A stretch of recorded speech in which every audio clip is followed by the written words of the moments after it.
you've connected the community, you've been connecting with the community long before your time in City Hall. We all know that. From your vantage point, Mayor, what role did residents play in shaping New Orleans after Hurricane Katrina? Okay, well, good afternoon once again, and thank you all for being here. I believe that the residents plan for themselves. In the Broadmoor community, we were one of the 7 that was recommended not to return. We woke up and we saw January 11th, the green dots everywhere. I got a call from Miss Virginia Saucy in Broadmoor saying, hey, Broadmoor lives. We have to do something, and we began to organize ourselves. But what we found as we were organizing ourselves, that we were also examples of that for the rest of the city. So giving hope where it mattered the most, and that was neighbors helping neighbors. We recognized that we were our first responders, and that we wanted to rebuild, but we wanted to be better than before, and we wanted to be intentional about how we planned. And it was that community of Broadmoor that planned for itself, but that plan was embedded in every single planning process that we went through as a city and even as a state. But it truly led the city of New Orleans in grassroots recovery, because residents all around the city said, you know what?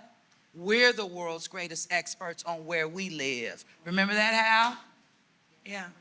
When you look back on it and you talk about the challenges and the progress, in your memory, what was the moment where you said, aha, we're going to make it? We're going to get through this. Was there a moment? For me? For you. Oh, well. In the community? Well, many things, but I would just say I remember walking along Octavia Street in Broadmoor. And Broadmoor for me was that example that the strong need the weak needs the strong. And so you needed the folks who were really struggling to rebuild, didn't have the resources to rebuild. And then you also needed the folks in the neighborhood that had those resources. And when they put their investment back into their home, they could actually do the landscaping outside. So on a block on Octavia, and I'm like, wow, homes were rebuilt, landscaping done, resembling the hope that we all needed. But that example that we can get there, and we can get there together. I have so many different examples, but I felt, wow, we're bringing people along. Because when you're doing it, you don't know. You believe it. You're wanting to be positive. We didn't take the burn down City Hall approach, but when you start seeing it come together, that was one of my examples on Octavia. And looking forward, Mayor, what lessons from Katrina do you think should guide how we prepare, how we invest, how we care for our neighborhoods, let's say for the next 20 years? Well, there's so many lessons, but I will kind of take what General Honore said, because it all goes back to community. We are our first responders, and so we do have to look out for one another. And if I think 20 years later to where we are now, one of the things that I miss the most is that sense of community and connectedness that we felt rebuilding on the ground in neighborhoods. And so I think it's understanding who your neighbors are, understanding that we have to learn to live with water. We've demonstrated that we can do that. We know that we don't have the 48 hours any longer. They're coming 12 hours. So you don't even have the time to even issue an evacuation pre-storm. What we've learned after 20 years, it's now in that post-storm evacuation. And so it's just knowing your neighbors, knowing your built environment, taking it serious, and collectively, we're stronger together. All right, thank you very much. We've heard about Broadmoor, but of course, every neighborhood had challenges and carried its own story of resilience. So now I'm going to ask my other panelists about their experiences. Cindy Wynn, let's start with you. New Orleans East, you worked with immigrant, displaced families at that time that were often invisible in the recovery. Let's talk about that time and what was the most effective thing that you did in lifting those voices. Sure. Thank you so much for that question, Camille. And good afternoon to everybody. It's so great to see so many people here being engaged in this process. So as I reflect on this, so I live in Mission area where predominantly Vietnamese American, and then at that time, I don't know if you guys realize, the Vietnamese community have only arrived to America for 30 years. And so for some of you guys may think that, well, 30 years, that's a long time. But it really wasn't a long time for us because my parents had to learn how to speak the language, learn the culture, American society. So when Katrina hit, it was a no-brainer for us. It was like, well, where are we going to go? This is our home. New Orleans embraced our family. And so for us was demonstration. That's how we elevated the voice for everybody. And for the Mission area, it was just not just Vietnamese American. It was African American people living there, Hispanic. I remember Sean and I actually came home October of 2005. Mayor started rebuilding our home. And through demonstration, Camille, showing people like, hey, we can do this together. We started getting national churches to bring in buckets because we remembered that Home Depot wasn't open in the East. It was pitch dark. And so we started bringing resources in 2005, started rebuilding the community. And then we also saw that people were coming home because they saw that we were doing, and we lift each other, as Mayor has indicated, we lift each other by demonstrating. And I remember the time when people was like, well, Cindy, I don't know how to go through the FEMA process. And so I'm like, wait, you just call 1-800 number. And we all know that it is a very complicated process, right? And so guess what I did? I ended up getting a job at FEMA. I became the community outreach worker and getting inside, because I believe that if you want to know the inside, you get inside with them, you join them and learn it. So I did that for a year. And then the Road Home program came about. That is going to be the program that's going to help families to rebuild. So guess what I did? I went and got a job at Road Home because I knew that the families, not just in the Mizzou area, in Orleans Parish, was going to be impacted by this, by having somebody in the community that's going to help you maneuver through the complex of the program. And so I ended up working there for 2.5 years, helping thousands of families. So I truly believe, and my parents have always taught me, that you got to show action. Don't talk about it, Cindy Wynn. Don't be just lip service. Show action and make sure that you're helping everybody in the community. And that's how we elevated the voice for all the families in Eastern New Orleans. You got in the ring. Thank you. Okay, Mayor of Desire Street, Miss Johnston. You've been busy, young lady. Oh, yes. You've been busy. So what did it take for you to rally the neighborhood, to sustain the momentum in the Desire, Florida neighborhood? First of all, what we had to do was learn more. So I was rallying the troops, way before we were able to come home. I would go to Broadmoor, speak with Mayor Cantrell, and she taught me some things that I should be doing. But the most thing I remember she said, never give up on your community. It's still to the day, it's funny. When I want something, I'll tell her, remember you told me never to forget? I'm not giving up. So, with my community, we was a close-knit community. I live in the Desire, Florida community area. You don't hear anything about the upper Ninth Ward, but we got hit just as worse as the lower Ninth Ward. Seemed like we were the community that care forgot. So everything we had to get, we had to fight for. What I did was I became friends with all the politicians, right? I started my own business, becoming a consultant to some of them, and that opened up the door for my community. I got a trailer. FEMA didn't give us these little bitty trailers. We had the house trailers. So when FEMA started to come with the house trailers, my house was an office because they had men who had dump trucks and they didn't know how to get a job, with moving stuff. So what we did was my home became an office. If you didn't have your license, you wasn't DBE certified, come on over to my house. We had everything. We had a fax machine. So once the people seen that my house was the place to be, everybody was like, well, I know the mayor was gonna have that, so now here's the mayor helping everybody. Not only did we help here in New Orleans, but we were located in the Paragon Casino. Patti LaBelle put us there. And once we got there, I asked the managers, can I set up in the area and show them how to bring the Red Cross there, and so that they could make money and so that we could be a shelter. Everything happened. I had an office. I had people standing outside. There was nobody being paid. People was calling me from everywhere, right? And so when my community members heard that I was coming back to New Orleans, they decided, well, we're going back too. We used to cook. My brother, y'all probably know about the Wing Shack that's on Claiborne in New Orleans. He would bring out, he, he would bring out his barbecue pit. We would cook for people. We fed people. Even when Habitat for Humanity came to the community, Habitat for Humanity used to come early in the morning, right?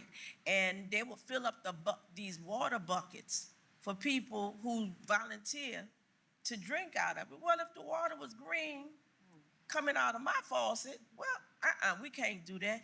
I went around begging Lowe's, Home Depot, when Dixie was open. My house then turned into a storage for water. They had toilets out there. We from New Orleans. Y'all can't use them porta potties. I would lock them and make people come in my house and use the bathroom because we are family. Before Katrina happened, we used to give parties, block parties in our community. And our community is an old community where there's nothing but senior citizens.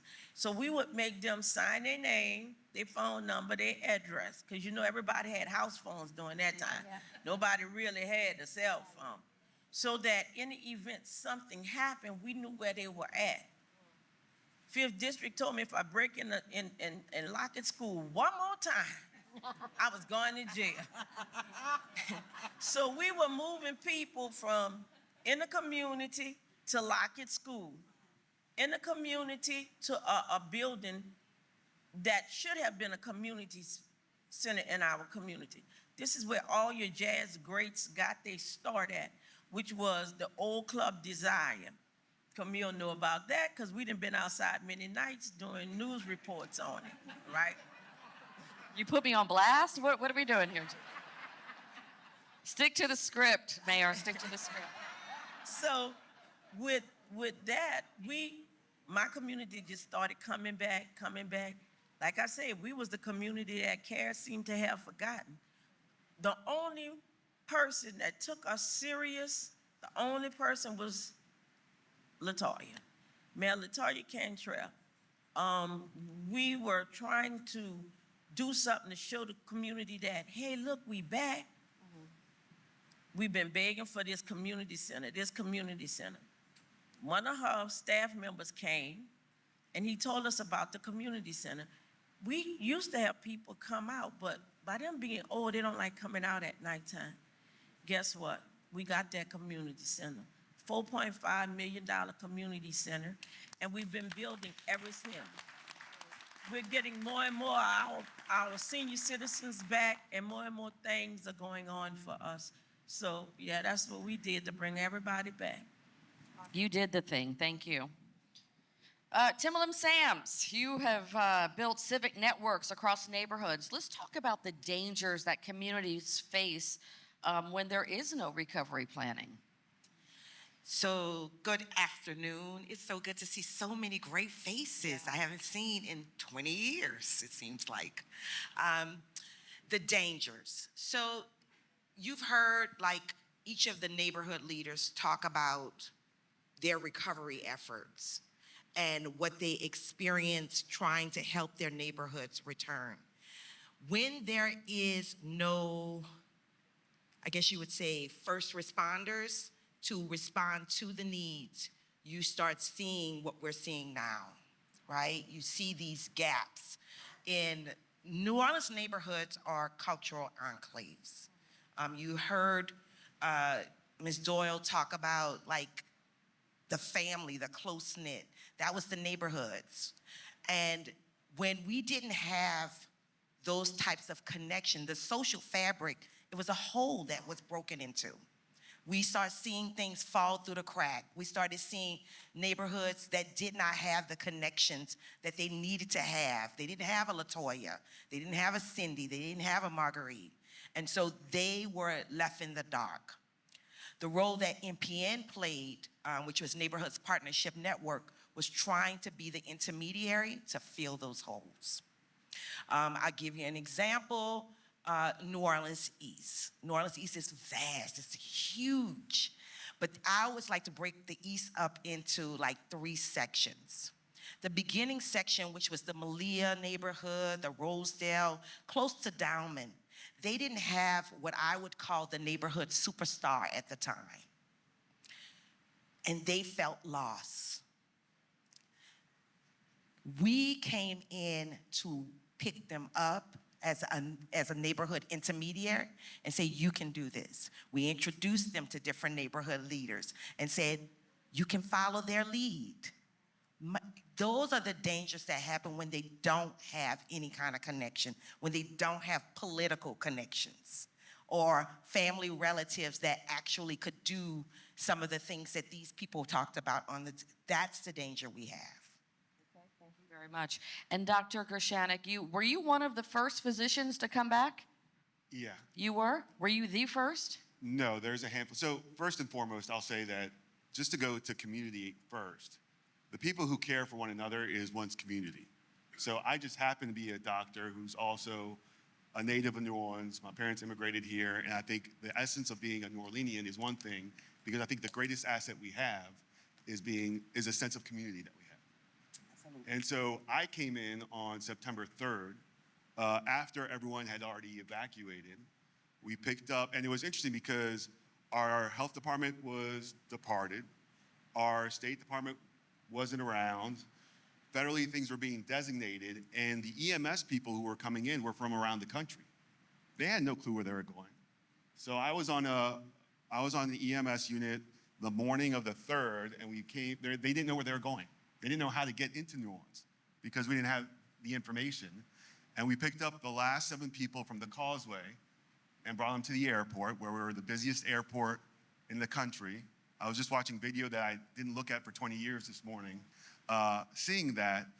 And one of the things I think was also recognized at the time was the humility and the grace of the people of New Orleans. I saw people that were stuck in their homes for 4 or 5 days in 100-degree heat, 100% humidity, being touched down at the airport in a helicopter, only being allowed 1 thing of water and crackers, and being the most gracious out there. And then from a system standpoint, what they had told us to do, me and a handful of doctors, was, well, if someone's sick in the tens of thousands, maybe hundreds of thousands of people that were out there, you can only take 1 member of that family with another family member to bring them to triage. And so I still remember vividly a family of 4 who their 9-year-old got sick and passed out, and they were behind tens of thousands of people getting on those planes that were going everywhere around the country. So I gave a sort of false diagnosis to the 12-year-old sibling, because I'm not going to separate a family who's amongst tens of thousands of people being directed around the country without knowing where the planes were going and everything else. And so I say those things because as a doctor, I have the privilege and honor to provide care. But more important is, as a New Orleanian and a member of the community, I know my members of my community, and I get to trust them, listen to them, and communicate with them in a way that can say, oh yeah, by the way, my auntie is over in that area. Make sure when y'all go out there. So after that first day, what did these EMS people from New York tell me? We need to get you an ambulance. So the next day, that's when I came into town, because at that time, don't forget, there was no hospitals in New Orleans. The only hospitals open were West Jeff, East Jeff, and Oster. And there were many people that were still in the community needing help. And there was people that were now in New Orleans that were never here before. Because we did have a new influx of different immigrants in the area that were not traditionally in New Orleans, who were brought in to help out, and were in the convention center September 3rd, September 4th, cleaning things out without the right equipment, who are in all these areas of the warehouse district without any care, without any resources. And then what we ended up doing is we ended up setting up clinics at locations where there were still people in town. whether it's people in the community, whether it's people at the district police stations, whether it's different locations. All So- over town. All over town. And so we were putting up IVs against the walls and giving fluids because people stayed who didn't have resources. And so what we ended up doing was then sort of collaborating and figuring out where are the resources and where are the people. And the only way we got to know where the people were was when we drive around in EMS around town. People be like, hey, yeah, there's people over there in that house.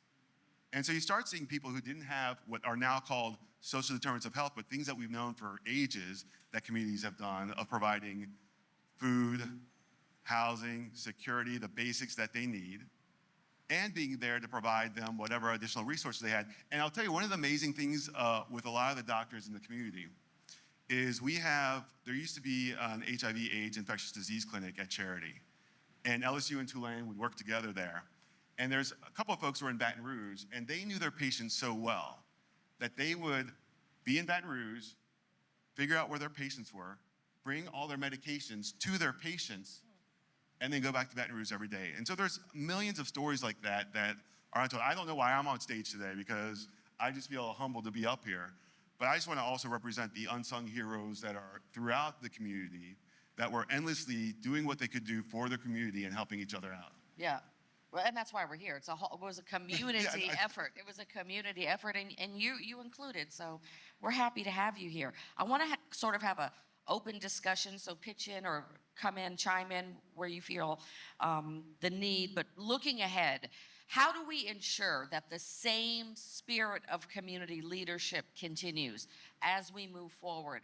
Who knows what the future holds? But particularly as we face new challenges. We have new challenges like climate resilience, equity, creating safe, thriving neighborhoods. What do we do for the next generation? Let's talk about it.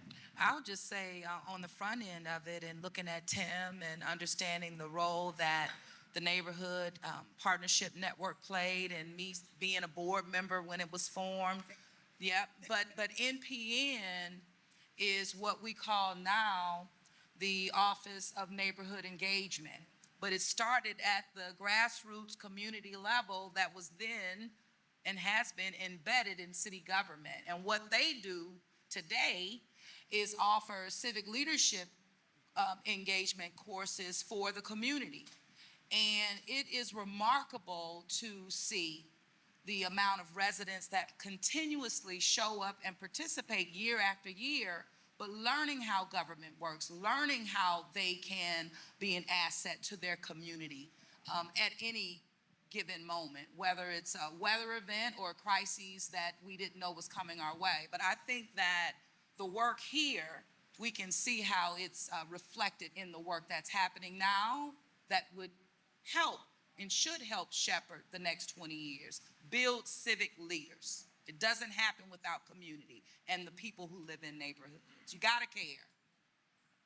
And I think to Mayor's comment, Rosedale now we have Ms. Linda that is spearheading the work, and then in the low nine we have buku of leaders that have stepped up and really getting trained. And so I feel very good, Camille, in reference to the preparation and the work that has been done in the city, particularly around vulnerable neighborhoods, right? Because those are the ones that get hurt the most.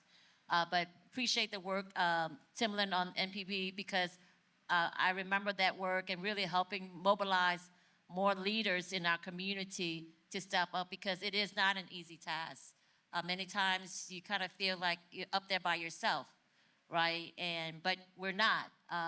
And I feel really good sitting here amongst all my colleagues here, but knowing that more people in our community are being trained to really handle this work as we move forward. Because we're 20 years older. Yeah. Yeah. You Don't know? remind us. Like, Yeah. give me my years back. Because a lot of us haven't stopped. Yeah. But there has to come a time where you do pause and allow for new leaders to emerge. And I believe that we've played a significant role of growing new leaders, getting them on boards and commissions, getting them involved in other areas of government and in the community at the neighborhood level. And it has to continue. It doesn't stop. You don't reach there and say, oh, okay, I'm done. We have to make sure that we're paving a way for other leaders to step in and do the work. It's been 1 foot in front of the other for 20 years. Literally. Yeah. Yeah. Well, all of this, what Timberland does, the city does, but we have to remember that everybody don't have transportation to get to City Hall or get to where Timberland and them are at. Oh, excuse me. Well, anyway, we need to start doing more involved things in the neighborhood. Like, we got this nice $4.5 million, community center that we could be having classes. We could have computer classes. We need to be knocking on each other's door and say, hey, let me grab your hand. Let's go to the community center, because we need to put things in the community because everybody don't have transportation. I done fought so long and hard that now RTA is listening.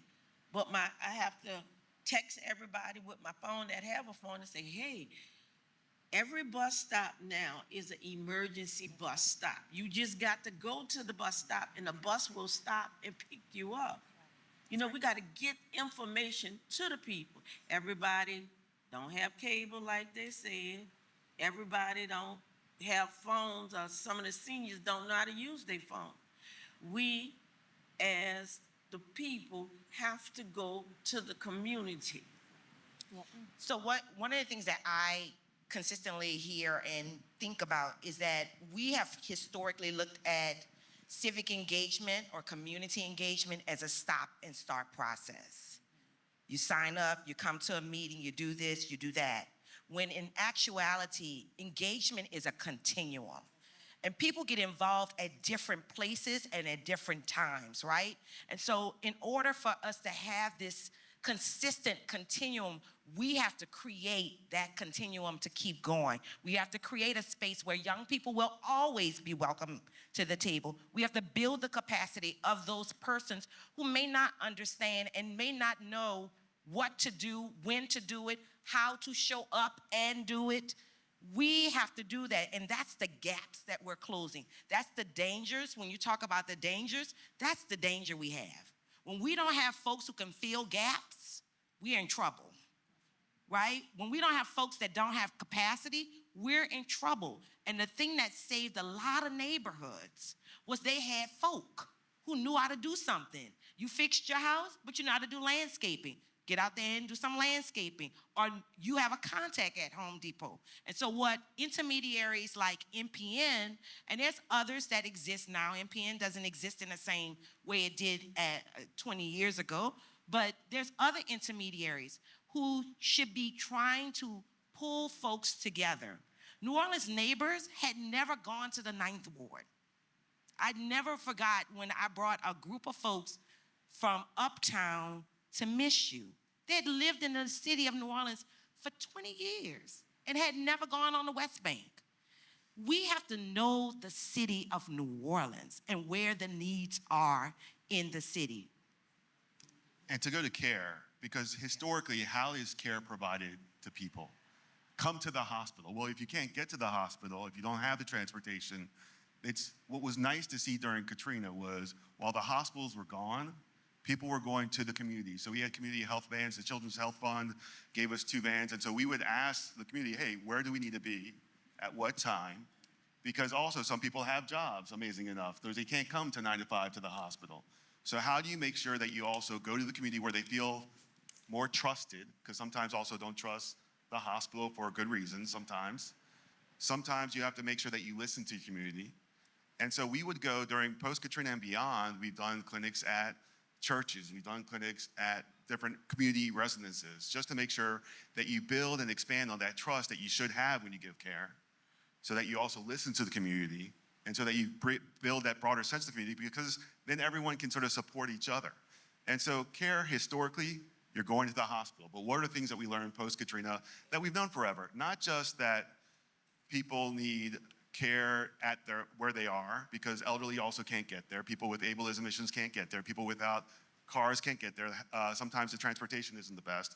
But the other thing that was also at that time more comprehensive was that you're not just treating a disease, you're treating the human. So we made sure everywhere, and we did this with our EMS folks early on because they were seeing a lot of things out there, and it's traumatic.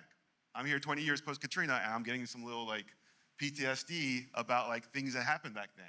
So it wasn't just treating the disease, it's treating the food, the transportation, and the mental well-being of one another, where a lot of folks, you have to lean on the community because the community is there for you to have that resiliency.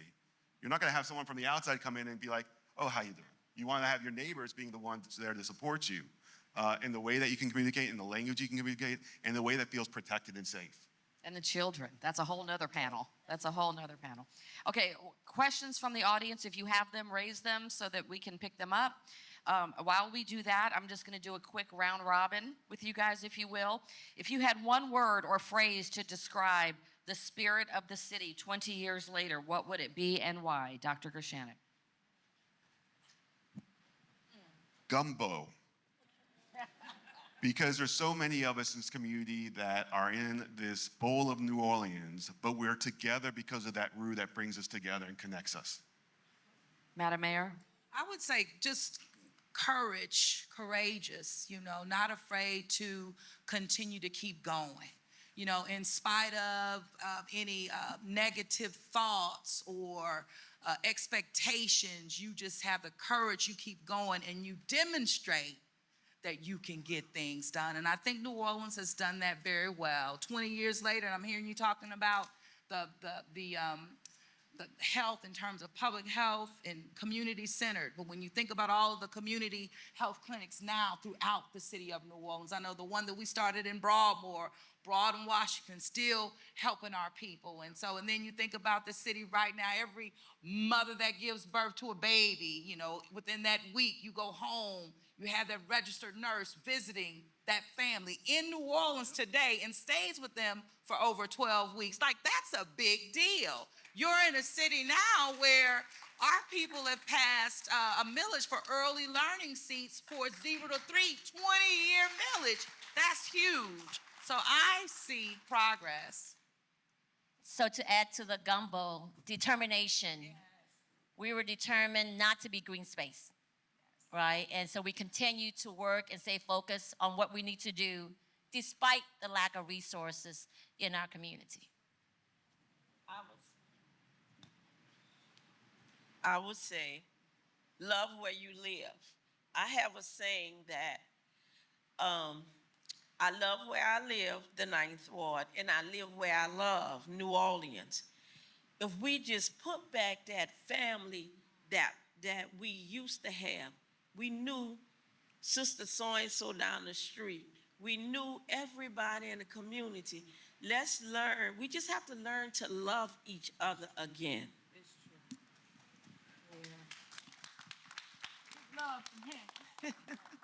My word is innovators. New Orleans, we have created the coffee shops that we need. We have created the medical facilities that we need. We've built the schools. We potted and filled in the streets when we needed to. Like, we are innovators. 20 years later, I am seeing new innovations that's coming from this city that has not existed before.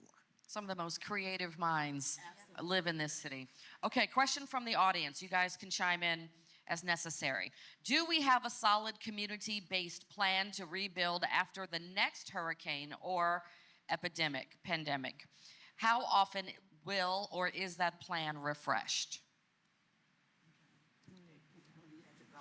Yeah, so you're saying, do we have a recovery plan in terms of after a hurricane? What we're working off of right now are shifting plans for evacuation so that we're getting our people and keeping them safe. And so like I mentioned earlier, we don't have the 68-hour, the 72. We've seen storms come our way that are tropical at hour 15 and then turn into a hurricane. So the focus, I know right now, has been primarily on where we need to be in terms of sheltering in place and in preparing for, and then executing a post-storm evacuation and making sure that all of the necessary resources are deployable and contracts are in place and where are nursing homes, and we have all of those things in place. And the most important, I would say, are the communication tools that we did not have nor see 20 years ago. So I would say in a coordinated effort locally, as well as the state of Louisiana, and working, of course, with the United States, which is always a work in progress. But the city of New Orleans has demonstrated that we're definitely better off than we were 20 years ago and have worked our plans. What do you all think the biggest challenge is to date? We've come a long way. Do we still have a long way to go? Yes. Absolutely. Absolutely. I think communication, as the mayor has brought up, is because not everyone is invested the same way, right?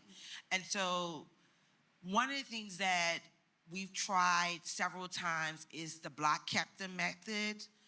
We've tried to navigate and utilize various public service communications. We have to create a consistency in the way that we're communicating messages and what people need to know versus what they want to know.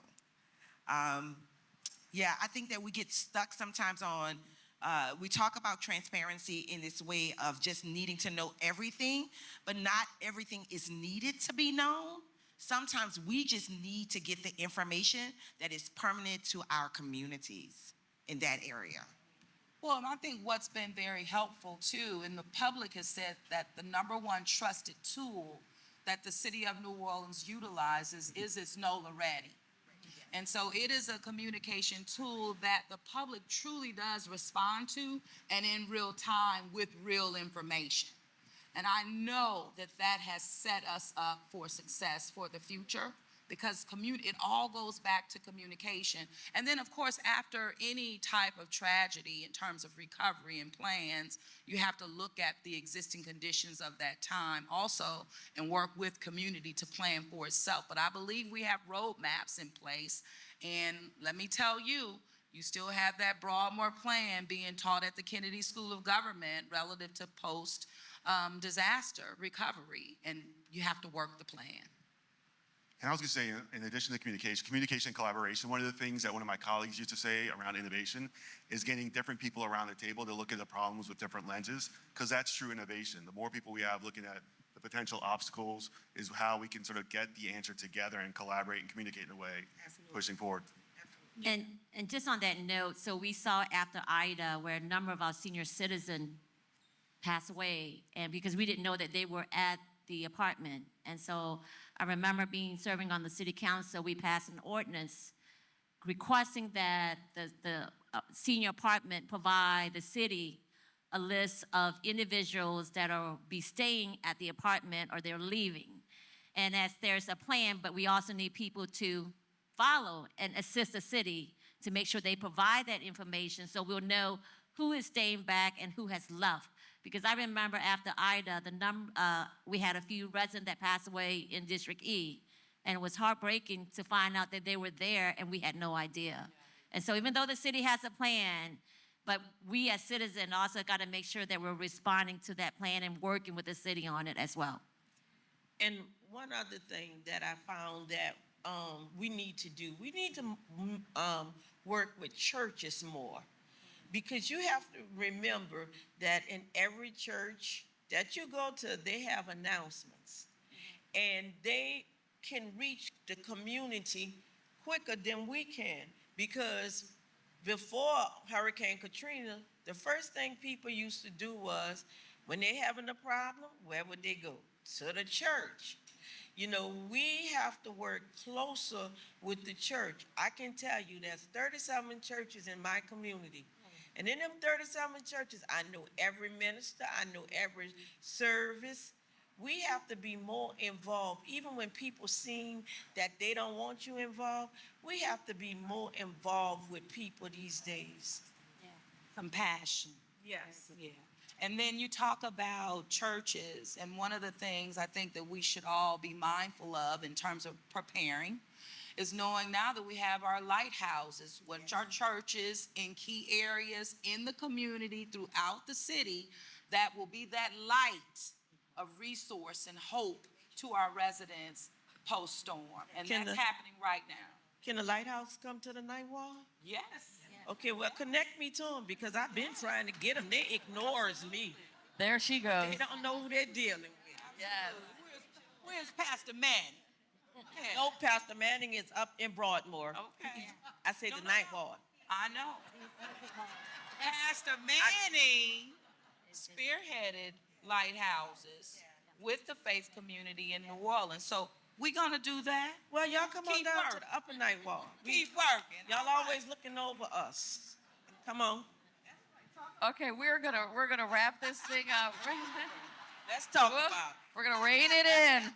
Okay, Marguerite, that's community right there. Right. Okay, Mayor Cantrell, we're gonna ask you to have the closing words for us. If you could leave, we're talking about I mentioned the children, and the Katrina babies are now 20, 21 years old. We're talking about future generations. What can they do? How do they get involved? How do we teach them to be equipped and give them the resources they need? If you could leave a lesson for the next generation about community-led recovery, what do you say? The biggest lesson is that it really does start with you. You have to be engaged. Civic engagement starts early. Started for me as a child. It's one of the hallmarks, I think, as I focus on just in this space as mayor, the Mayor's Youth Advisory Council, the Junior Civic Leadership Academy, those things where our young people now can understand and get a better understanding of how government works and how they can respond to the needs in their community. It all goes back to community and how you see yourself in it, period. And the best elected position, in terms of, it's been as a neighborhood leader. It doesn't stop. And even as I look at in the next 119 days of serving as mayor, I'm also looking at how I segue right back into community. It doesn't stop. It keeps going. And I'm looking at my babies right now who are here, yeah. How is our healthcare system 20 years later? How do you grade it for the community? I see Dr. Davis recording me right now, so I'm not going to say anything. No, everything is a work in progress. One of the things that I'm happy to see is how the different hospital systems are now more engaged with our community organizations, our institutions, and also in the schools. Whether it's Oster collaborating with Xavier or whether it's LCMC and Children's collaborating with Thrive Kids in the school system. The one thing that I like that I see is that breaking down the historic silos of healthcare systems and recognizing the more comprehensive care where you have to understand what's going on in the schools, what's going on in your communities, and what's going on in the institutions to collaborate with. You didn't answer the question, but okay. No, I'm just joking. I'm joking. I wanted you to give it a grade, but I get it. Okay, I do have one last question, you guys, okay? I'm encouraged by the education and empowerment of the Office of Neighborhood Development, but there is no civics in public education. So we see how our kids are disconnected and don't sort of understand the power structure. Is there room to connect the neighborhood and some kind of way give all of the high schools a way to prepare to be future leaders? So I was the director of Impact, Community Engagement and Impact for Inspire NOLA schools. There are some schools that are doing it, whether it's through their student government association, are they doing it like summer, as a summer programming? There's programming out there. It may not be as connected as we would like to see with city government, but it happens. It happens at libraries. It's happening in churches. And, one of the things that I always say is civic engagement in New Orleans is not a spectator sport. Definitely not. You cannot, it's not something that you have to sign up for. You just have to get in it. You have to care. Yeah, you just got to jump in it. It is not something that's going to wait and invite you to be a part of it. It is, I care about my neighborhood, and therefore I'm going to do. And it's the residents in those neighborhoods that have a responsibility of being inclusive as well. That's right. So what you didn't know them before the storm. They're there now. and you have to embrace that. And that's what we were able to do in Broadmoor. I didn't know how before Katrina. And young people have a way of getting in. I think that every agency that I'm aware of, like RTA has a youth program, the city has a youth program. There are civic engagement opportunities for youth everywhere. And through the Office of Neighborhood Good engagement, Engagement that's correct. that started on the foundation of NPN, but now involves young people every single day, that's built out not just the junior civic leadership or the mayor's youth advisory, but even as it relates to internship programs, giving them an opportunity to work and see firsthand in government. And in addition to that, learning and listening to them. They're the ones, the youth that have been engaged over the past several years, they spearheaded the focus on mental health for young people. Thrive Kids came from the city of New Orleans. ARPA dollars fought for by this city. 10 million, over a 3-year period, mental health for young people in New Orleans. This is transformational, and it's happening in our city. Be empowered, be inspired, be connected to community, and see yourself in the results that you want to realize for yourself and for your neighborhood. Period. It's really just that simple. Give a damn. On that note, we are going to wrap up the very first panel for K20 Community-Led Recovery Building from the ground up. Thank you to all of our panelists. Thank you to all of you.